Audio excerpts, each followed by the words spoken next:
I just wanted to run over another type of assignment I did. I do another type of lesson besides just lecturing. I regret that I don't have this lesson with me at the time. It's in another house, so it'd take some time to get it. So I thought I'd do just a very brief run through of what a different kind of lesson would look like for me. This is an example of one I did with my history students over in Sulphur. My philosophy is that students ought to be doing historiography work in their history classroom. So one assignment that I really enjoyed is I gave them disconnected primary sources ahead of a lecture. And I told them to try and put together the story, of the beginning of the Vietnam War themselves, without any background knowledge, just being given disconnected primary sources. I think that teaches students to analyze and work with the primary sources in a way that just a lecture doesn't. So it was a lesson that went really well and I was pretty proud of. I put them into groups, and I gave them each a source, each person in the group a source, A through F.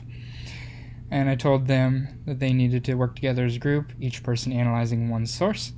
That person writes a summary of the source, and then they create a timeline, with a justification as to how they think the story went, and why the sources were put in that particular order. So here's an example of some of the sources. We had like a presidential memo here, declassified obviously, regarding the assassination of Diem. And they were supposed to look over that. I included just images, like here's an image. What do you think is happening in this image? Where does it fit in this narrative? There were newspaper articles, quotations attached to images. So I would put together a couple quotations and add it to an image. You can't see it here obviously, but there was a video that they were supposed to watch along with images. Written out like articles from the time period. It's just various sources from the time. And then you can see here they would have to write just a very brief summary of what they think their source showed. And then they would each do that individually. And then together, they were supposed to make a timeline. So you see here they made their timeline and what order they think the sources logically went for. And then they would write out here, hey, this is why we think each source happened, and here's how we think the story went. And then we talked about that as a class, and and then that segued into the next day. I was able to do a lecture.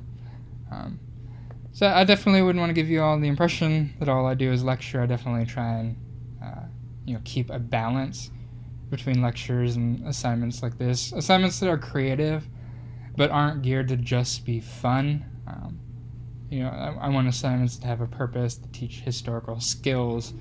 And I found that really helps them, remember the material too. When they put together the story and they felt confident that they were right and then they learned that they were wrong, they remember that learning experience, or they were proud because they were the only ones to get it right in a particular class, like completely right.